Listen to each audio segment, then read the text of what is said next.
नमस्कार। मैं अशोक श्रीवास्तव अपने इंग्लिश स्पीकिंग टिप्स के नए वीडियो के साथ प्रस्तुत हूँ। आज का हमारा विषय है हमारे रोजमर्रा के कार्य। हर व्यक्ति अपने जीवन में कुछ कार्य निश्चित रूप से करता है, कुछ कार्य उसके वैकल्पिक होते हैं, किसी का होता है, किसी का नहीं होता है। ऐसे कार्यों की जो एक स्टैंडर्ड सूची है या ऐसे कार्य जो हम आमतौर से करते हैं, उनके कुछ स्टैंडर्ड जो वाक्य हैं, उनका हम यहाँ हिंदी और अंग्रेजी दोनों रूप प्रस्तुत कर रहे हैं। हिंदी तो आप जानते ही हैं, उसकी अंग्रेजी आप जान लीजिए। आपकी बोलचाल की भाषा में अच्छा सुधार होगा, ऐसी मैं आशा करता हूं। आमतौर से हर व्यक्ति की दिनचर्या में उसका पहला कार्य होता है मुंह की सफाई अर्थात दांतों को ब्रश करना। इसलिए हमारा पहला वाक्य है, सुबह सबसे पहले मैं दांतों को ब्रश करता हूं। First of all in the morning I brush my teeth. तब मैं 2 गिलास पानी पीता हूं। Then I have 2 glasses of water. फिर मैं शौच को जाता हूं। After that I ease myself या अटेंड नेचर्स कॉल। बचपन में हम लोगों के गांव के घर में शौचालय नहीं था और हम लोग मैदान जाते थे। During our childhood we didn't have loo in our village home and we used to defecate in the open. 5:30 बजे मैं टहलने निकल जाता हूं। आधे घंटे में मैं 4 किलोमीटर टहलता हूं। I go out for morning walk at 5:30. I walk for 4 kilometers in half an hour. लौटकर मैं चाय पीता हूं। अपनी चाय मैं स्वयं बनाता हूं। After coming back from walk, I take tea. I make my tea myself. अगले 1.25 घंटे मैं अखबार पढ़ता हूँ।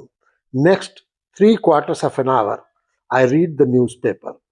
बगैर अखबार पढ़े मैं कोई दूसरा काम नहीं कर पाता हूँ। Unless I have read the newspaper, I can't do any other work. अखबार पढ़ने के बाद मैं स्नान करता हूं और तैयार हो जाता हूं। Having read the newspaper, I take bath and get ready. घर में सभी लोग काम करने वाले हैं, अतः सभी 9 और 10 के बीच घर छोड़ देते हैं। Everyone in my family is working. Therefore, I'll leave home between 9 and 10. 9 बजे से पहले ही 9 बजे से पहले ही नाश्ता तैयार हो जाता है। मैं सबसे पहले नाश्ता करने वालों में होता हूँ। Breakfast at our home is ready before 9. I am one to have the breakfast first.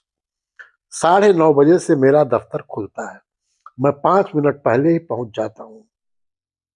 My office starts at 9:30. I reach office 5 minutes before. मैं ऑफिस मोटरसाइकिल से जाता हूं। दफ्तर पहुंचने में मुझे 10 से 12 मिनट लगते हैं। I go to office by bike. It takes me about 10 to 12 minutes to reach office. भोजन का अवकाश 1:30 बजे होता है। ज्यादातर कर्मचारी अपना टिफिन लाते हैं, जिसे हम लोग कैंटीन में खाते हैं। Most employees bring their tiffin which we eat at the canteen. हम लोगों की छोटी छोटी मित्र मंडली है, जिसमें लोग अपना टिफिन शेयर करते हैं। We have small friend circle where the friends share their tiffin with one another. मेरा दफ्तर 5:30 बजे बंद होता है, लेकिन कभी कभी हम लोगों को आधा 1 घंटा और रुकना पड़ता है। My office closes at 5:30, but sometimes we have to stay back for half an hour to an hour. घर लौटते समय मैं सब्जियां और घर के अन्य सामान लेता जाता हूँ. While returning home, I bring vegetable and other provisions. घर पहुंचकर मैं कपड़े उतारता हूँ और मुंह हाथ धोता हूँ. Reaching home, I take off my clothes and wash my hands and face. थकान दूर करने के लिए कुछ हल्के नाश्ते के साथ मैं चाय पीता हूँ. To overcome tiredness, I take a cup of tea with some light snacks. 7 बजे मैं जिम जाता हूँ जहां मैं कुछ हल्के व्यायाम करता हूँ.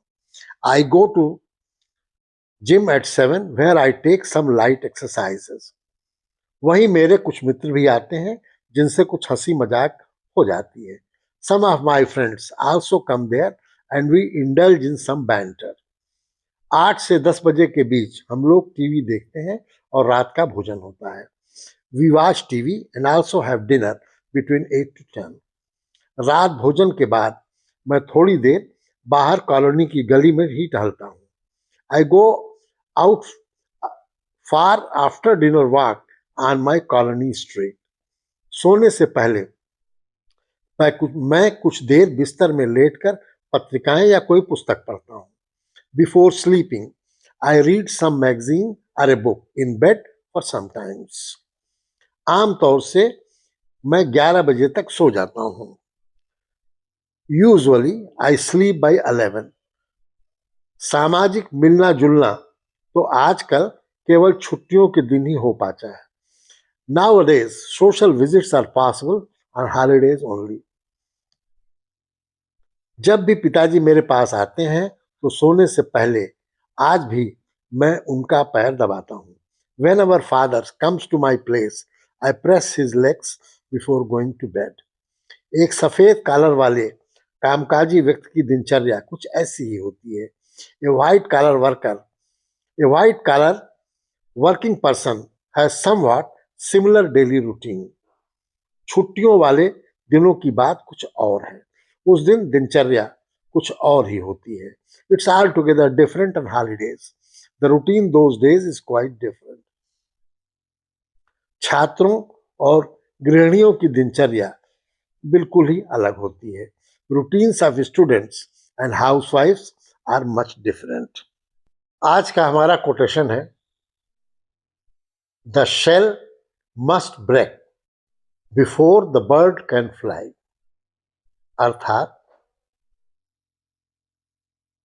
चिड़िया उड़ सके इसके पहले वो जिस शेल में रहती है, जिस अंडे में रहती है, उसको टूटना ही पड़ता है. अर्थात कुछ बड़ा हासिल करने के लिए कुछ नुकसान तो सहना ही पड़ता है.